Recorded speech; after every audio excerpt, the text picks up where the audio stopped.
જય શ્રી કૃષ્ણ, જય માતાજી, હર હર મહાદેવ। આજે માગસર વદની સફલા એકાદશી વિશે જાણશું। માગસર વદની સફલા એકાદશી માર્ગ શીર્ષસ્ય કૃષ્ણ પક્ષો તુકી નામે એકાદશી ભવેત કી નામકો વિધિસ્તસ્ય એતદ વિસ્તરતો વદઃ।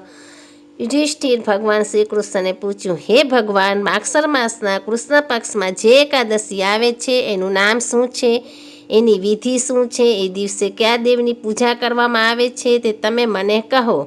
ભગવાન શ્રી કૃષ્ણે કહ્યું, હે રાજેન્દ્ર, મને તમારી સાથેનું સ્નેહબંધન છે, તેથી હું તમને કહું છું તે તમે સાંભળો।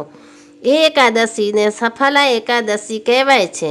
આ એકાદશીનું વ્રત કરવાથી ભગવાન નારાયણને જેટલી પ્રસન્નતા થાય છે એટલી પ્રસન્નતા મોટી મોટી દક્ષિણાઓ આપવાથી કે મોટા મોટા યજ્ઞો કરવાથી પણ થતી નથી। એ કારણને લીધે માગસર મહિનાના કૃષ્ણ પક્ષમાં આવતી આ સફલા એકાદશી દરેક મનુષ્ય અવશ્ય કરવી જોઈએ। આ સફલા એકાદશીના દેવ ભગવાન નારાયણ છે। અન્ય એકાદશીઓની વિધિ પ્રમાણે જ એ દિવસે ભગવાન નારાયણનું પૂજન કરવું જોઈએ। પક્ષીઓમાં જેમ ગરુડ, યજ્ઞોમાં જેમ અશ્વમેઘ, નાગોમાં જેમ શેષનાગ, નદીઓમાં જેમ ભાગીરથી, પર્વતોમાં જેમ કૈલાસ, મનુષ્યમાં જેમ બ્રાહ્મણ અને દેવતામાં જેમ વિષ્ણુ સૌથી શ્રેષ્ઠ છે, એવી જ રીતે બધા વ્રતોમાં એકાદશીનું વ્રત સૌથી શ્રેષ્ઠ છે। હે રાજન, સફલા એકાદશી વ્રત કરી એ દિવસે મનુષ્ય જુદા જુદા ફળો વડે શ્રી હરિનું પૂજન કરવું જોઈએ અને એ ફળો વડે પૂજન કરતી વખતે તે ફળોના નામ બોલતા જવું જોઈએ। ફળોમાં નારિયેળ, સોપારી, બીજોરા, મીઠા લીંબુ, દ્રાક્ષ, આંબળા, લવિંગ, બોર, મોસંબી, નારંગી, દાડમ, વિશેષ કરીને કેરી વગેરે ફળોથી ભગવાન શ્રી હરિનું પૂજન કરવું જોઈએ। તે ઉપરાંત ધૂપ અને દીવાઓથી ભગવાનની અર્ચના કરવી જોઈએ। સફલા એકાદશીને દિવસે વિશેષ કરીને વધારે પ્રમાણમાં દીવાઓ ભગવાન શ્રી હરિને અર્પણ કરવા જોઈએ। સફલા એકાદશીના વ્રત નિમિત્તે ઉપવાસ ઉપરાંત રાત્રે જાગરણ પણ કરવું જોઈએ। જાગરણ ભક્તોની સાથે તેમજ ધૂન, ભજન, કીર્તન, વાજિંત્રો સહિત કરવું જોઈએ। જાગરણ તુલ્ય પુણ્યદાયી કોઈ યજ્ઞ નથી, કોઈ તીર્થ નથી, તેમજ બધા વ્રતો પણ એ જાગરણના પુણ્યના 16મા ભાગને પણ પહોંચી શકવા સમર્થ નથી। એકાદશીના વ્રત નિમિત્તે રાત્રે જાગરણ કરવાથી જે ફળ મળે છે તે હજારો વર્ષની તપસ્યા કરવાથી પણ મળતું નથી। હે રાજન, હવે તમે સફલા એકાદશીની કથા વાર્તા સાંભળો। ચંપાવતી નામની નગરીમાં માહિષ્મત નામે રાજા રાજ્ય કરતો હતો। એ રાજાને 5 પુત્રો હતા। તેમાં સૌથી મોટો પુત્ર મહાપાપી હતો। હંમેશા વેશ્યાગમન અને પરસ્ત્રી ગમનમાં આસક્ત રહેતો હતો। વળી તે બ્રાહ્મણો, વૈષ્ણવો અને દેવતાઓની હંમેશા નિંદા કર્યા કરતો હતો। શરાબ પીવામાં અને જુગાર રમવામાં જે પોતાના પિતાના ધનનો ઉપયોગ કરતો હતો। પોતાના પુત્રના આવા પાપ કર્મો જોઈને રાજા માહિષ્મતે એનું નામ લુપંક રાખ્યું। પિતાએ, ભાઈઓએ તેમજ સગા સંબંધીઓ એને ઘણો સમજાવ્યો, છતાં તેણે પાપ કર્મો ન છોડ્યા। ત્યારે નાના ભાઈઓએ અને પિતાએ એને રાજ્યની બહાર કાઢી મૂક્યો। તે વનમાં ચાલ્યો ગયો। તે જનાવરોને મારીને પોતાનું પોષણ કરતો હતો। દિવસ દરમિયાન તે વનમાં રહેતો અને રાત્રે પોતાના પિતાના નગરમાં આવીને ચોરીઓ કરતો હતો। આમ એણે ઘણી ચોરીઓ કરી હતી।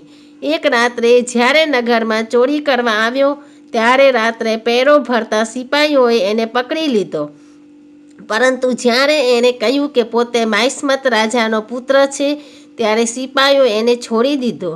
ત્યાર પછી વનમાં જ રહેવા લાગ્યો અને માંસ તેમ ફળ ફૂલ અને પાંદડા ખાઈને પોતાનું ગુજરાન કરવા લાગ્યો।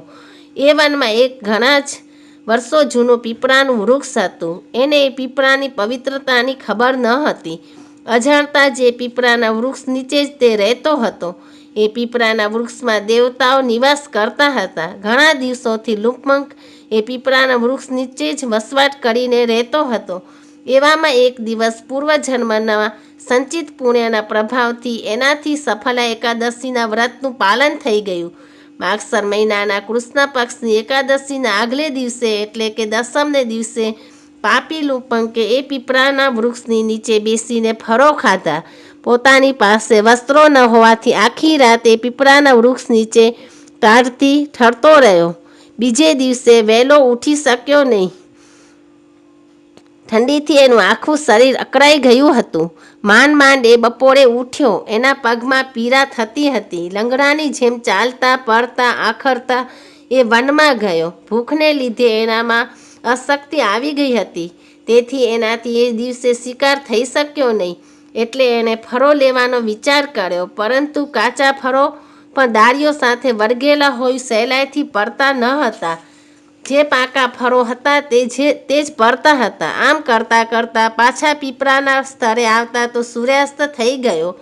ભોજનનો સમય તો ક્યારનો પસાર થઈ ગયો હોવાથી હવે તો એની ભૂખ પણ મળી ગઈ હતી.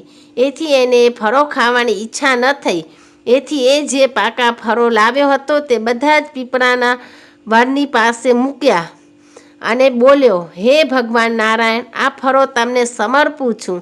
આપ સંતુષ્ટ થાવ. આખી રાત એ પીપળાના વૃક્ષ નીચે બેસી રહ્યો. શિયાળાની ઋતુ હોવાથી તેમજ પોતાની પાસે વસ્ત્રો ન હોવાથી આખી રાતે સૂઈ શક્યો નહીં. વધુ પડતી ઠંડી હોવાથી તેમજ પોતાની પાસે ઓઢવાનું કંઈ જ ન હોવાથી એ ઠંડીનો સામનો કરી શક્યો નહીં. પરિણામે એને આરામ પણ મળ્યો નહીં. એથી એ મનોમન ભગવાન નારાયણનું સ્મરણ કરવા લાગ્યો. તો આ બાજુ ભગવાન નારાયણે પણ પીપળાના થડની પાસે મૂકેલા ફળોને પૂજાની સામગ્રી તેમજ પોતાનો નૈવેદ્ય માની લીધો. સમય વીતી જવાથી ભોજન ઉપર લુપકને અરુચિ થવાથી ભગવાન નારાયણે એને ઉપવાસ માની લીધો અને ઠંડીને લીધે ઊંઘ ન આવવાથી ભગવાન નારાયણે પોતાને માટે જ કરાયેલું જાગરણ માની લીધું. તેમજ ઠંડીથી પીડાતા આરામ ન મળતા લુપંકે જે મનોમન ભગવાન નારાયણનું સ્મરણ કર્યું હતું એને પણ ભગવાન નારાયણે પોતાની સ્તુતિ માની લીધી. આમ લુપંગથી અનાયાસે સફલા એકાદશીનું વ્રત, ઉપવાસ, પાકા ફળોથી ભગવાનનું પૂજન, ફળોનો નૈવેદ્ય, જાગરણ તેમજ સ્તુતિ થઈ ગઈ અને ભગવાન નારાયણે એને એકાદશીનું ફળ પણ આપી દીધું. સૂર્યોદય થતાં જ એક તેજસ્વી ઘોડો લુંપકની પાસે આવીને ઊભો રહ્યો. એ ઘોડા ઉપર સારા વસ્ત્રો અને કિંમતી ઘરેણાં હતા. એ જ વખતે આકાશવાણી થઈ, હે રાજકુમાર, સફલા નામની ફળદાયી એકાદશીના પુણ્યના પ્રભાવથી તને રાજ્ય અને પુત્ર પ્રાપ્ત થશે. ઘોડા ઉપર આવેલા વસ્ત્રો અને ઘરેણાં પહેરી ઘોડા ઉપર સવાર થઈ એ પોતાના મહેલમાં ગયો. પોતાના પિતાને નમસ્કાર કર્યા તેમજ એમના ચરણને સ્પર્શ કર્યા. પોતાના પુત્રમાં ભક્તિભાવનો સંચાર થયેલો જોઈ માહિષ્મતી રાજા એને રાજ્ય સોંપ્યું. લુંપક રાજાએ સફલા એકાદશી વ્રત તેમજ ભક્તિભાવ સહિત ઘણા વર્ષો સુધી રાજ્ય કર્યું. ભગવાન નારાયણની કૃપાથી એને ઉત્તમ ચારિત્ર્યવાન પત્ની મળી. સમય જતાં એને મનોજ્ઞ નામનો પુત્ર પ્રાપ્ત થયો. પોતે જ્યારે વૃદ્ધ થયો ત્યારે પોતાના પુત્રને રાજ્ય સોંપીને વનમાં ગયો અને ભગવાન નારાયણની આરાધના કરવા લાગ્યો. છેવટે મૃત્યુ પછી એને વિષ્ણુ લોકની પ્રાપ્તિ થઈ. ભગવાન શ્રી કૃષ્ણે કહ્યું, હે રાજન, આ રીતે જે મનુષ્યો સફલા એકાદશીનું વ્રત કરે છે એ સંસારના બધા સુખો ભોગવે છે અને મૃત્યુ પછી મોક્ષ મેળવે છે.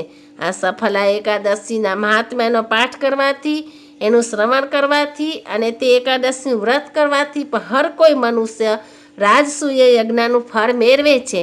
પઠણા સ્વણા ચાય કરુણા ચે વિશાપતે રાજસૂયસ્ય યજ્ઞસ્ય ફલમાપ્નોતિ માનવ.